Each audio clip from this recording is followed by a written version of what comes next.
우리가 흔히 말하는 식스팩 있잖아요. 그게 사실 코어 안정성이랑은 거의 상관이 없다는 거 혹시 알고 계셨나요? 만약에 코어의 진짜 힘이 윗몸 일으키기 같은 운동이 아니라 그냥 숨쉬기에 달려있다고 하면 믿으시겠어요? 오늘 코어에 대한 여러분의 생각을 제가 한번 완전히 뒤집어 보겠습니다. 자, 그럼 한번 진지하게 생각해 볼까요? 여러분이 생각하는 코어는 정확히 어디고 또 무슨 일을 하는 곳일까요? 아마 대부분은 딱 선명한 복근을 떠올리셨을 텐데 과연 그게 전부일까요? 정답은 아니오입니다. 그리고 바로 그 차이가 여러분의 허리 건강을 결정지을 수도 있어요. 이 빙산을 한번 보세요. 우리가 그렇게 갖고 싶어하는 식스팩은 사실 저 물 위에 살짝 드러난 얼음 조각에 불과해요. 진짜 코어, 그러니까 우리 몸의 안정성을 책임지는 핵심은 저 수면 아래에 어마어마하게 숨겨져 있다는 거죠. 지금부터 그 속으로 한번 같이 들어가 보시죠. 네, 그래서 오늘 우리가 뭘 할 거냐면요. 먼저 코어는 근육이 아니라 하나의 시스템이라는 것부터 시작할 거고요. 그 다음에 안정성을 만드는 해부학적 구조를 한번 뜯어볼 거고요. 그리고 진짜 중요한 타이밍 문제, 이게 왜 생기는지 파헤쳐 볼 거고요. 마지막으로 이 모든 걸 해결할 열쇠, 호흡이 어떻게 마스터 스위치가 되는지, 그리고 이 연결고리가 우리 움직임에 왜 그렇게 중요한지 알아보겠습니다. 자, 오늘 내용 중에서 가장 먼저 기억해야 할 게 바로 이겁니다. 여러분의 코어는 그냥 근육 하나가 아니에요. 아주 정교하게 협력하는 하나의 팀이고 하나의 시스템이라는 거죠. 전문가들은 이걸 기능적 단위라고 부르는데요. 이름이 좀 복잡하죠? 횡격막, 골반 기저근, 복횡근, 그리고 다혈근. 그냥 이 4명의 선수들이 우리 척추를 보호하기 위해 완벽한 팀워크를 발휘하는 우리 몸속 어벤져스 팀이라고 생각하시면 훨씬 쉬울 거예요. 자, 그럼 이 코어 팀이 대체 어떻게 우리 몸의 안정성을 만들어내는지 그 코어 박스라고 불리는 하드웨어를 한번 자세히 들여다볼까요? 이 그림을 보시면 와, 정말 완벽한 구조예요. 우리가 숨 쉴 때마다 위아래로 움직이는 횡격막이 이 박스의 지붕 역할을 하고요.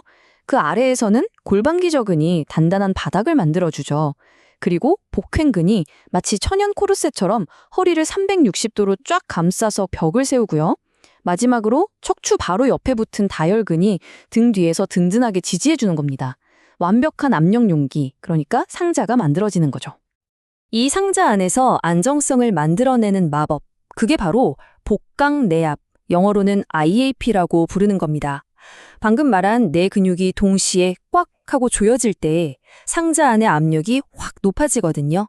이 압력이야말로 우리 몸의 진정한 안정성의 원천이라고 할 수 있습니다. 바로 이 복강 내 압이 여러분의 척추를 감싸는 단단한 에어백을 만들어주는 거예요. 우리가 어떤 움직임을 하든 외부에서 어떤 충격이 오든 척추가 흔들리지 않게 보호하는 우리 몸의 가장 완벽한 보호장치인 셈이죠. 그런데 말이죠. 이렇게 완벽한 하드웨어도 소프트웨어가 엉망이면 아무 소용이 없겠죠. 여기서부터는 이제 근육이 얼마나 강한지가 아니라 언제 작동하느냐, 바로 타이밍의 문제로 넘어갑니다. 이게 진짜 핵심이에요. 진정한 안정성은요, 단순히 근육의 힘만으로 나오는 게 아니라 신경근 통합에서 나옵니다. 쉽게 말해서 아무리 좋은 F1 자동차, 즉 근육을 가지고 있어도 운전자인 뇌의 반응 속도가 느리면 소용없는 것과 똑같아요. 뇌가 근육에 보내는 신호 체계가 근육 자체의 힘보다 훨씬 더 중요하다는 뜻입니다. 자, 바로 이 슬라이드가 오늘 이야기의 모든 것이라고 할 수 있습니다. 건장한 사람은요, 팔다리를 움직이기 전에 코어가 먼저 켜져서 척추를 단단히 고정시켜줍니다. 아주 짧은 순간에요. 근데 허리가 아픈 분들은 이 순서가 완전히 반대예요. 팔다리가 먼저 휙 움직여서 척추를 위험에 빠뜨린 다음에야 코어가 뒤늦게 하면서 켜지는 거죠. 바로 이 작은 시간 차이가 부상과 통증을 만드는 겁니다. 이 지연된 타이밍은 말 그대로 충돌이 이미 시작된 후에야 터지는 에어백과 같아요. 이미 늦은 거죠. 보호장치가 제 역할을 전혀 못하고 있는 겁니다. 이것이 바로 수많은 사람들이 겪는 만성 허리 통증에 숨겨진 진짜 원인일 수 있다는 거예요. 그럼 이 엉망이 된 소프트웨어, 이 타이밍 오류를 어떻게 바로잡을 수 있을까요? 해답은 놀랍게도 아주 가까운 곳에 있습니다. 바로 호흡이죠. 코어의 소프트웨어를 재부팅하는 마스터 스위치라고 할 수 있어요. 우리가 매 순간 무의식적으로 하고 있는 이 숨쉬기가 사실은 코어 시스템 전체를 올바른 순서대로 착착착 깨우는 온 스위치 역할을 한다는 거 정말 놀랍지 않나요? 자, 이 과정을 한번 같이 따라가 볼게요. 먼저 숨을 끝까지 후 하고 내쉬면요. 가장 먼저 지붕인 횡격막이 위로 쭉 올라갑니다. 그러면 자동으로 바닥인 골반 기저근이 따라서 올라오고요. 이어서 벽인 복횡근이 안쪽으로 싹 조여지면서 마침내 에어백이 팽팽하게 활성화되는 거죠. 이 모든 게 단 한 번의 날숨으로 일어나는 자동 연쇄 반응입니다. 바로 이것이 필라테스 같은 운동이 과학적으로 아주 효과적인 이유예요. 필라테스는 모든 움직임을 의식적인 날숨과 연결시키거든요. 이걸 반복하면서 뇌가 팔다리를 움직이기 전에 코어를 먼저 켜도록 말 그대로 재프로그래밍 하는 겁니다. 잘못된 타이밍을 바로잡는 가장 직접적인 방법인 셈이죠.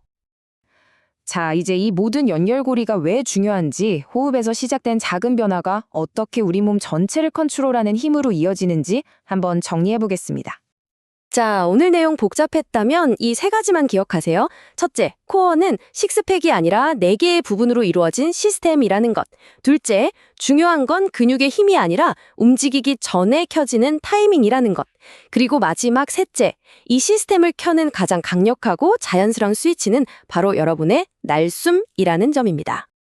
근데 우리 중 많은 사람들이 무거운 걸 들거나 힘을 쓸 때 안정감을 느끼려고 숨을 흡 하고 참는 실수를 하잖아요. 하지만 이건 오히려 코어 시스템의 연결을 끊어버리고 불필요하게 혈압만 높이는 최악의 방법입니다. 안정성은 숨을 참는 게 아니라 내쉬는 데서 나온다는 거 꼭 기억하세요. 그리고 이 모든 것을 한 문장으로 요약하면 바로 이겁니다. 움직임을 통제하는 능력은 바로 호흡을 통제하는 능력에서 시작된다. 결국 여러분의 호흡을 마스터하는 것이 여러분의 모든 움직임을 마스터하는 첫걸음인 셈이죠. 마지막으로 이 질문을 한번 던져보고 싶습니다. 만약 의식적인 호흡 하나로 척추 안정성이라는 우리 몸의 물리적인 시스템을 켤 수 있다면 여러분의 호흡은 스트레스 반응이나 집중력 같은 정신적이고 감정적인 시스템에는 또 어떤 스위치를 켤 수 있을까요? 오늘 한번 곰곰이 생각해 보시면 좋겠습니다.